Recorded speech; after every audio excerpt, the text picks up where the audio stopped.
cup check. There was an actual cup check in this game. And Sam Carrick went, rah, and he hit Kulikov right in the pills. Jeff Merrick likes to call that cowbelling, but I mean, a video series called cowbelling would be misleading. You would click on it, I'd be yapping about hockey, and you'd be like, what's he talking about? I don't understand. I want more cowbell. Anyway, the Florida Panthers win 4-1 in Game 2 of the 2024 Stanley Cup Final, and they take a 2-0 series lead into Edmonton for Games 3 and 4. Well, they won't take a 2-0 series lead into Game 4. You know what I meant. This is it. Here we are. The Stanley Cup Finals arrived. It feels like it now, right? Last game, what were we talking about? The Oilers outshot the Panthers. Sergei Bobrovsky was really good. Panthers eked out a win anyway. What were we talking about? Hockey. Boring. That's not what the Stanley Cup playoffs are for. It's for blood, guts, and hate. And this game featured lots of it. Well, actually, now that you mention it, Game 1 featured lots of it. It's just there wasn't as much attention drawn to it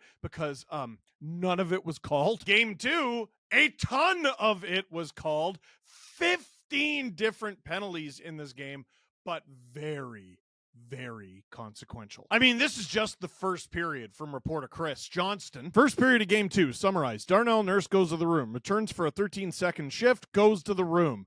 Eetu Luostarinen goes to the room, returns. Aaron Ekblad goes to the room, returns. And then most consequentially, at the end of the game, in the third period, because of an elbow/forearm from Leon Drysdale that we'll talk about later in the video, Sasha Barkov did not finish Game 2. But we didn't know all that at the time. We didn't know all that when the game started. When the game started, all we had was Game 1 where the Oilers outshot the Panthers into oblivion and lost. So naturally, the first period of Game 2 began with the Panthers outshooting the Oilers into oblivion and the Oilers score on the first shot on goal. It's 4-on-4, so there's open ice. Again, all those penalties and stuff. Connor McDavid on a 2-on-1 with Matthias Ekholm. Ekholm has the puck. I know what's going to happen. You know what's going to happen. Everyone knows what's going to happen. And oh my God, he didn't pass it. Never mind. I thought I did, but I don't. Ekholm looks off the greatest player in the world to shoot it himself and score the first 5-hole goal on Sergei Bobrovsky of the 2024 Stanley Cup playoffs. So something like 15 minutes through the first period, the Panthers playing good, looking great. The Oilers only have one shot on goal, and yet they lead the game 1-0. And that's how things looked after one. The Panthers outshoot the Oilers 9-4 in the first period.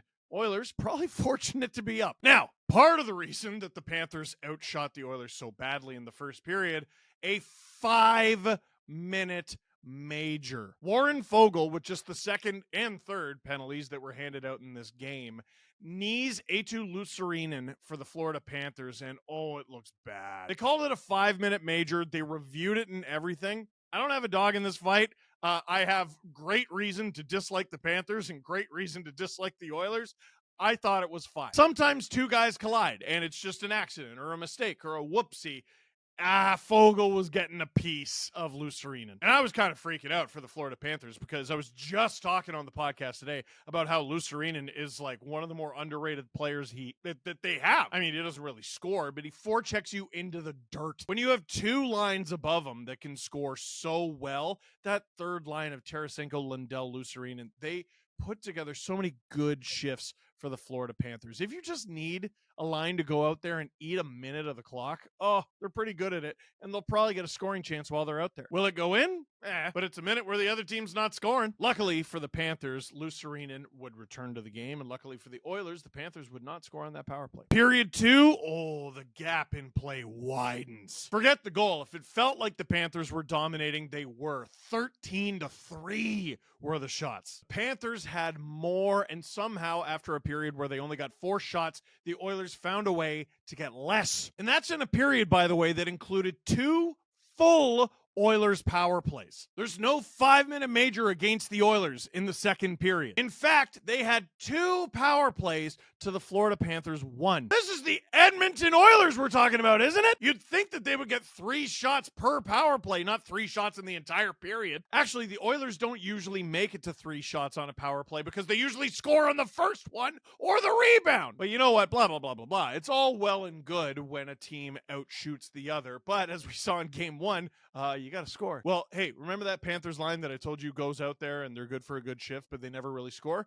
They did. They figured out the secret sauce. Pass it to a defenseman. This is a nasty play by the Florida Panthers, but I think it also speaks to defense as a team concept and how the Oilers sometimes lack it. It's a great passing play. Tarasenko gets one of the assists. Anton Lundell with just a beautiful little backhander to Nico Mikkola, who gets all of it and places it perfectly. Bang! It's beautiful. From the Oilers' end of it, it's one of those things that happens very fast. Like, you'd have to go back and watch the clip.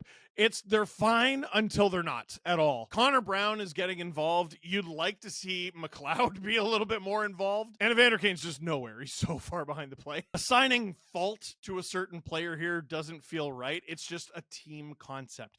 Players knowing where they need to be. Panthers knew it better, and that's why we head into the third period tied 1-1. Now, this is where the game goes slightly insane. Game 1, murder's legal. Don't worry about it. Punch everyone in the face. And Sam Bennett went, got it. And he punched Connor McDavid in the face. And then Evander Kane went, wait, can we do that too? And he punched Sam Bennett in the face. And the whole hockey world thought 2 things all at once. Ooh, Evander, you shouldn't have done that. And Sam, don't you say a gosh darn thing. The good news for the Oilers is you start the third period and you know you can't be much worse than you were in the second. Got outshot into oblivion. It's okay. We're going to play our game. We're going to hold on to the puck. We're going to do great things with it. We're not going to give the game away. And then Evan Bouchard gave the game away. This is what the Panthers do, man. They don't give you a moment to breathe. They don't give you any room.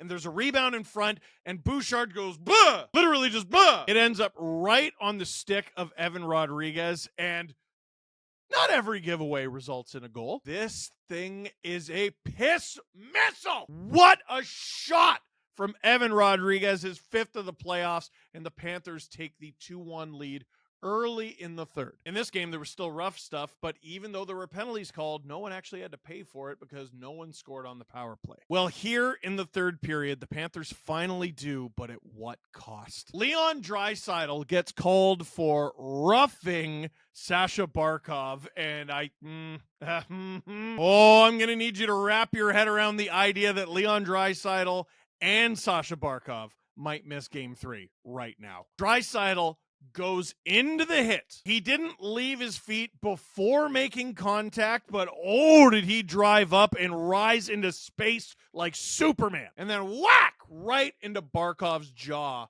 with the elbow, the forearm, like whatever, dude. You hit a guy flush, you hit him properly, you get him right in the jaw. I don't like diagnosing it, but we all are thinking the same thing when we see Barkov on the ice for a while. Barkov being helped off the ice, Barkov being helped down the tunnel. That's a guy whose head's not feeling too great. Drysdale goes to the box for 2 minutes and was probably fortunate to get away with 2. Now again, remember I talked about Sam Bennett getting punched in the face last game, and Sam, you better not say anything. The Panthers, after this game, said, we don't want to talk about that hit. As of the time I'm recording this, we don't know what Paul Maurice has said. I'm guessing nothing. Let me know in the comments if I'm hilariously wrong or right. But it's funny. Earlier in the playoffs, Brad Marchand, of all people, kind of gave away the game because Sam Bennett, with his new patented little rat maneuver, stick in his glove, bops Brad Marchand right in the face. There's a whole lot of cope whenever you talk about that hit. No, it's a hockey. Stop. I get it. We all get wacky about the players that we love. It was dirty. Stop. You punch a guy in the face. You're not allowed. Stop. But it wasn't called. Wasn't suspended either. And when he was finally asked about it, Brad Marchand was like, well, when you go out there, you're trying to hurt guys. Which makes sense when you hear Brad Marchand say it. He doesn't want to go after Sam Bennett too hard because he wants to get away with that stuff too, because he always does that stuff. Here's the difference. That stuff, that rat stuff, that punch in the head stuff, it usually pertains to guys who live by the sword and die by the sword. The obvious exception being a rookie Matthew Nyes last year. But whatever. Last game, Kane decked Bennett. And that's a tough guy decking a tough guy. Earlier in the game, it was Bennett decking another team's star forward who doesn't really, that's not his currency. Just seems strange because that happens to Connor McDavid all the time. This is Leon Drysdale, one of the best players in the world, doing it to Sasha Barkov, one of the best players in the world. But like, also, has Barkov ever even been in a fight? I tell you what, again, neutral party, not cheering for the Panthers, not cheering for the Oilers. As a neutral observer, the fact that the Florida Panthers won that game and were leading that game when that incident happened is the only reason that both Leon Draisaitl and Connor McDavid have both knees right now. If the Oilers were up in that game, if the Oilers were up big in that game, and the Panthers were without Barkov, I don't even want to think about what might have happened. So, ensuing power play. Again, no Barkov. Kind of a problem. Panthers, not generating a whole lot. No Barkov. You're going to need something special. Anton Lundell, who already had an assist in this game, and I already talked about how he doesn't generate a ton of offense. I'm maybe going to go ahead and shut up because he throws it on an perfect tip by Evan Rodriguez. His second of the game, and it said on the broadcast, his third career 2-goal playoff game. How? 3-1 Panthers with about 7.5 to go in the game. Now, even though the Oilers weren't able to generate anything, I actually really loved the way Chris Knobloch handled the last few minutes. There's some late 4-on-4. You know what? We got an offensive zone faceoff coming out of a TV timeout. I'm pulling the goalie. I don't care that there's 6 minutes left? But again, there's pressure. Oh, Oliver Ekman-Larsson, puck over the glass. Now the Oilers get a power play for real, and they can pull Stuart Skinner. 6-on-4. And the Panthers bent, and they bent, and they bent. And again, they don't have Barkov here, but they did not break. Aaron Ekblad with the empty netter, and the Panthers secure the 4-1 win. Drew just sent this to me as I wrapped up saying that. Elliot Friedman said Paul Maurice says no update on Barkov. And then Luke Fox says Paul Maurice asked about how he feels about the hit on Barkov. This isn't the Oprah Winfrey show. My feelings don't matter. Remember when he was coach of the Leafs? God, I'm sad. So people are talking about potential discipline to Leon Draisaitl for game 3.